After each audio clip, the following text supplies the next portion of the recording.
احنا النهارده نزلنا سوق ديانة، تعالوا نشوف الانتيكات كلها.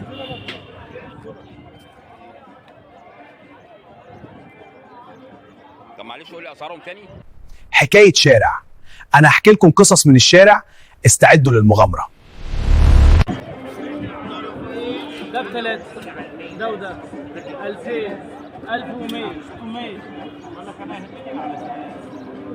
2200 400 الملون الواحد.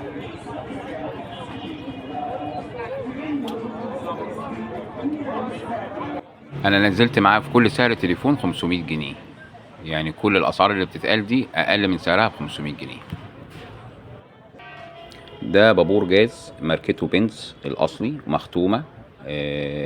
كان اداة للطهي زمان، كان من النحاس الاصفر، وهو عبارة عن مقاسات من 1 لغاية رقم 5 على حسب الحجم، يعني 1 بيبقى أصغر لغاية 5 بيبقى الحجم بتاعه أكبر يعني.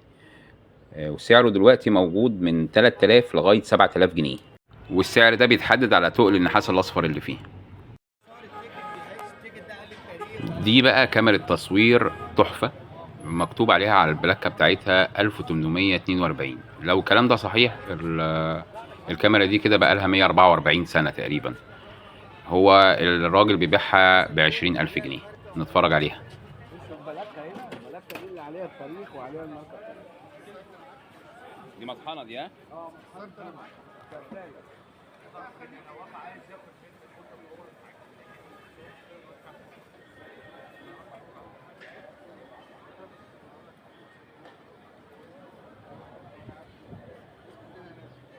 دي البلاكة اللي بقول لكم عليها، مكتوب عليها تاريخ الإنتاج وبلد الصنع والمنشأ. هي بس مش واضحة من نور الشمس اللي كان موجود وأنا بصور. هو الراجل سايبني بصراحة براحتي، يعني أنا بجرب وبعلي وببطي. هي فيها تعلية من تحت علشان تظبط الكاميرا لفوق شوية أو نقللها شوية، فهي الراجل متعاون معانا جدا. هي تمنها 20,000 جنيه. أنا ما اتناقشتش معاه بصراحة، ولا نزلت ولا طلعت، لكن ده الكلام اللي كان بيقوله إنها تمنها قيمتها 20,000 جنيه. سعرها كام يا حاج؟ والله كام يا حاج الكاميرا؟ كام الكاميرا يا حاج؟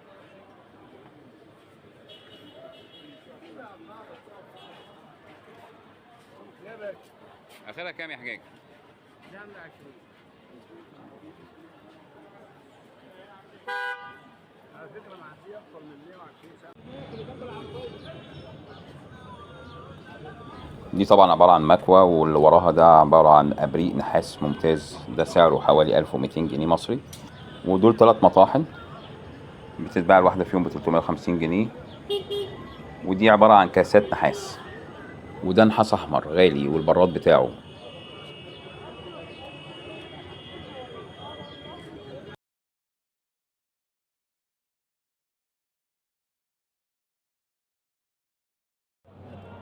ده شرايط كاسيت ب25 جنيه. طبعا في جيل دلوقتي ما يعرفش ايه شرايط الكاسيت. ودي اسطوانة، والاسطوانة دي ثمنها 150 جنيه. عبارة عن راديوهات تحفة. المكان هناك لوحده، انت بتمشي ما انتش عايز، يعني عايز تقف في كل مكان تتفرج وما تمشيش من المكان نهائي. يعني المكان هناك بيحولك لعالم تاني خالص.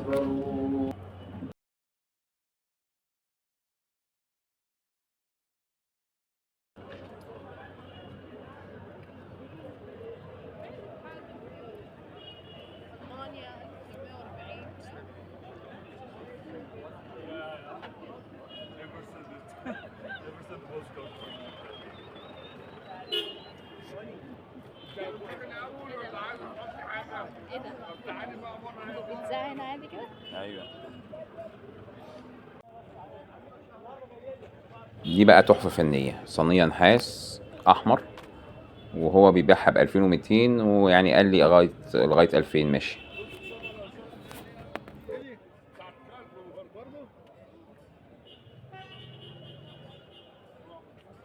دي بكام الصينية النحاس دي يا حاج؟ ببلاش يا حاج. ربنا يكرمك. دي ب 2200. ده نحاس نحاس احمر. احمر وهاند ميد كمان. واخرها كام؟ اتفرج على دي بقى. 2. مفيش بيع والله. اتفرج على دي. شوف الشغل اللي فيها الاول. انا شايفه والله زي الفل. انهي مره؟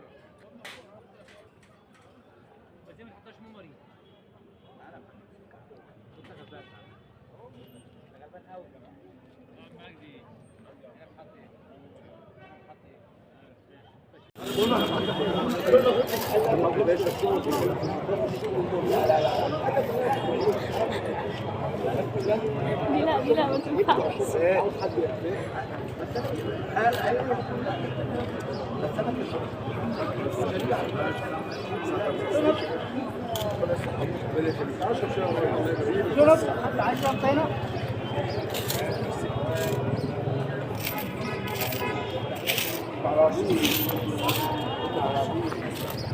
دور على حاجه معينه.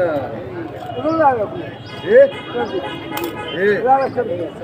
الواحده ب 20. بصي يا ماما خدي دي كده. تمام كده. اديني ماشي. ده بقى الموضوع اللي غريب جدا، ده بعض الجوازات بتاعت الناس هو بيبيعها وبيبيع الباسبور ب 100 جنيه. انا مش عارف ايه الافاده ان انا ممكن اشتري جواز سفر. هو منعني من التصوير الراجل بصراحه، وانا ما صورتش، سمعت كلامه وما صورتش.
اللايف.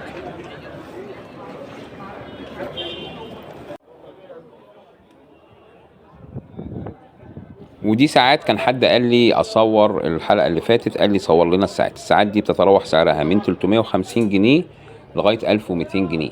في منها مش شغال وفي منها شغال، وهو بيسلمها لك شغاله. يعني هو اللي انت بتشتريها بياخدها ويفتحها لك من جوه ويحط لك لو فيها بطاريه او لو فيها حاجه ناقصه، هو بيشغلها لك وبيديها لك شغاله. كل الماركات موجوده عنده.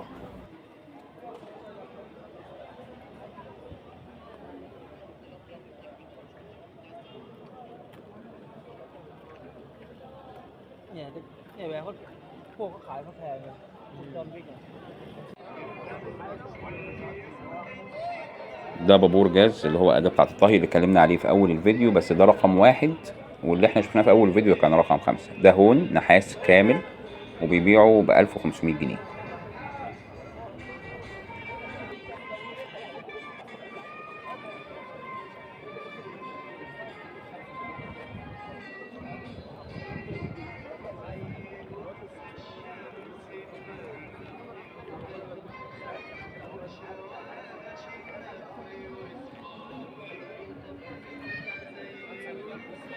عارفة دي إيه؟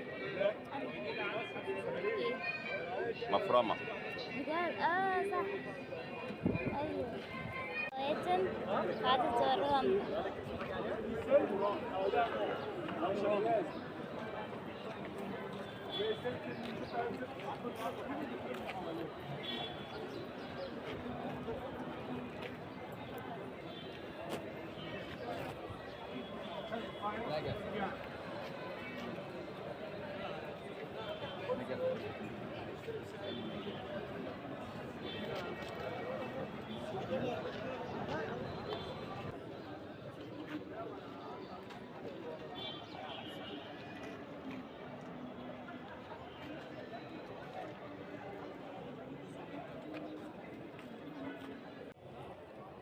يا عم ده جبت كرتونته مش بالثمن اللي انت بتقول عليه، انت بتضرب اي حاجه يا ابراهيم. وريني فرجني عليك هنا.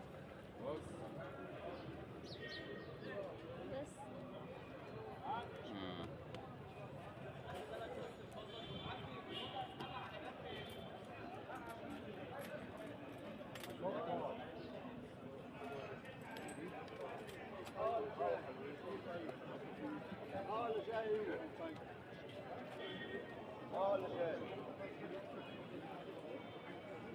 اللي شبه الطبلة دي انا مش عارف بصراحة هي ايه، يعني هي في منها كذا حاجة، ده ابريق نحاس اللي هما كانوا بيغسلوا بيه ايديهم، في منها كذا واحدة الطبلة دي برضو، وانا مش عارف هي شكلها طبلة، لكن هي ممكن تكون حاجة تانية. لو حد عارف يكتب لي في التعليقات تحت يعني.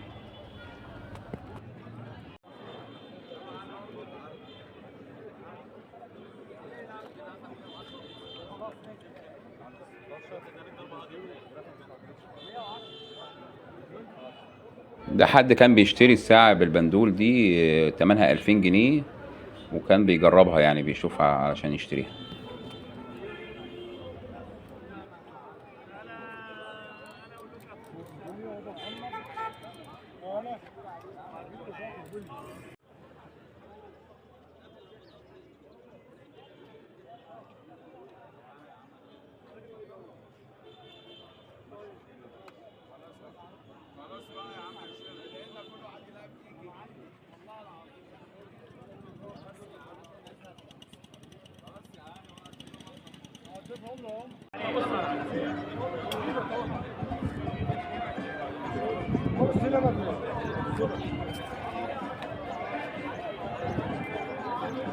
طب معلش قول لي اسعارهم تاني. ده ب3 ده وده 2000 1100 600 2200 400 الملون من ورا.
دي ساعة حيطة بالبندول بتاعها وشغالة، والراجل ماليها وبيبيعها ب3000 جنيه. هي ممتازة بصراحة، هي ممتازة يعني، وسعرها كمان كويس جدا جدا.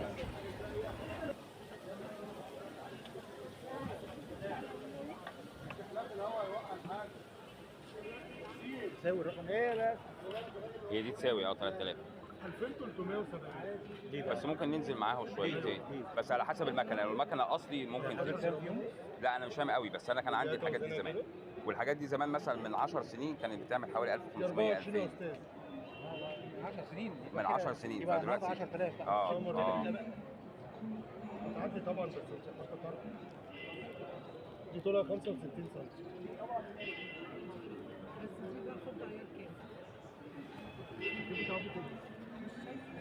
نشوف يا استاذ، نشوف ده ممكن. اتكلم عن جورج الساعه. عم جورج 2370 جنيه. استاذ الاثنين دول كانوا في فيلا انا مصدقك المريوطيه مركونين مش شغالين كده، والله منزلهم يا باشا كده من عليهم، من فيلا عليهم.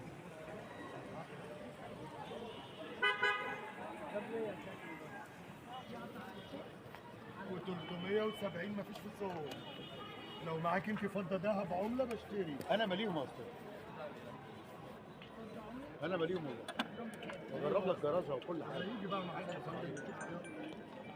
يعني انا باخد الكسر ب 108.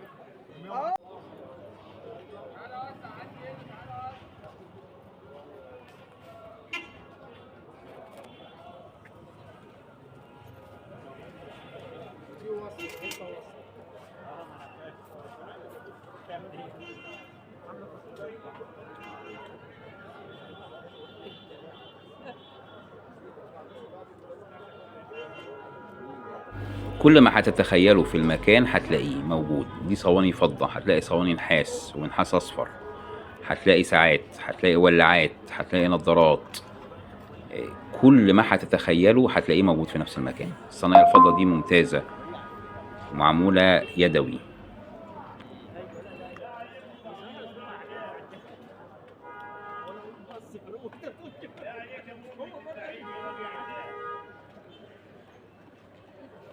ربك يفل عليك ويوسع عليك ربي يخليك عيالك ويوسع عليك. قلبي ينام. ربنا يحوقكم الحظ يا رب. لا عليكم بنت مريضة، ربنا يشفي كل مريض يا رب. امين. عشان لا الشغال الصغير بالناس.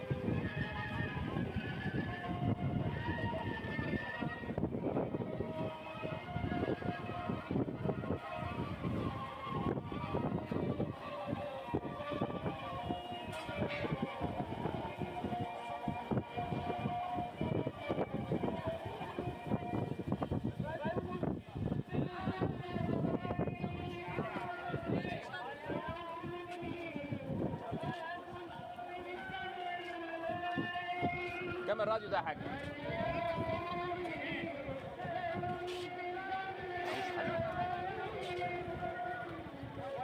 الراديو ده قيمته 2000 جنيه وانا اشتريته. تحفة وشغال ملوش حل، انتيكا ملهاش حل. قسما بالله ب 2000 جنيه دي، بس انا عايز استفتح.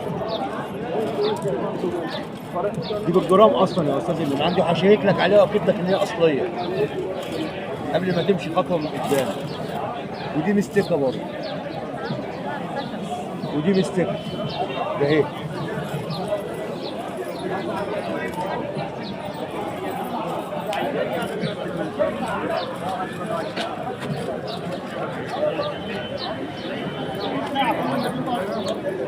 ايه رايك في ده؟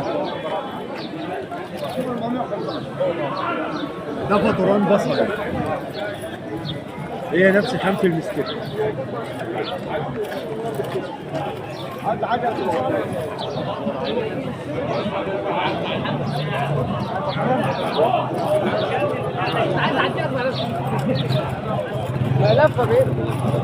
خش من جنب البتاع الازاز يا باشا، مش بيجي تفكر.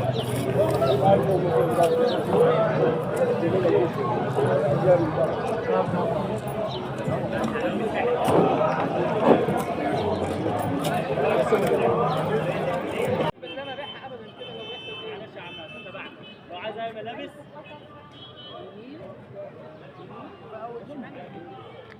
خلاص طالما معاك فلوس خالص. عايز اي مناطيل، اي تيشيرتات، اي حاجه، لا ده هنا محمد هنا. دول فاسطين للزرع، تمنهم الاتنين مع بعض 3000 جنيه. نحاس اصفر كمان. هما بس حجما صغير، هما باينين بس في الكاميرا ان هما كبار شويه، لكن هما حجمهم صغير. هو بكام دول يا حاج؟ بس يا باشا هو بس جايه اهو، دقيقه واحده. ثانيه واحده يكون معايا.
ميتين.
عايز حجر كبير ترش ما جربتهاش تمام.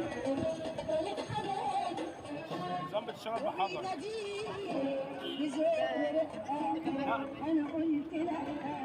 دي مش مفتاح. دي بتشتغل بحجر من ورا. ما عندكش عندي 2 في المحل والله.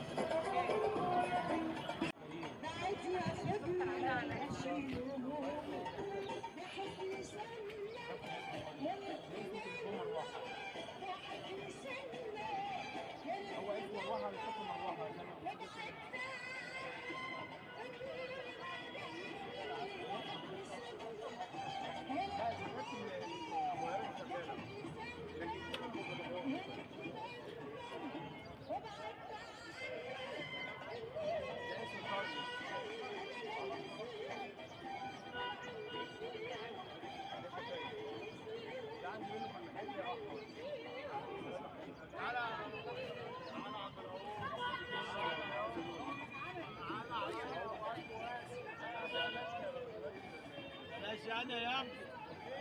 لا بلاش انا حبيبك ماشي ايام الجيل بس اوعى الشغل معانا عادي مفيش فيه. هسيب لك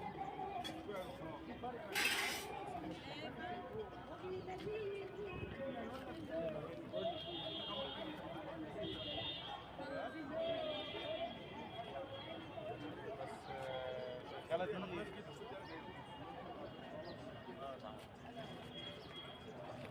كم متر؟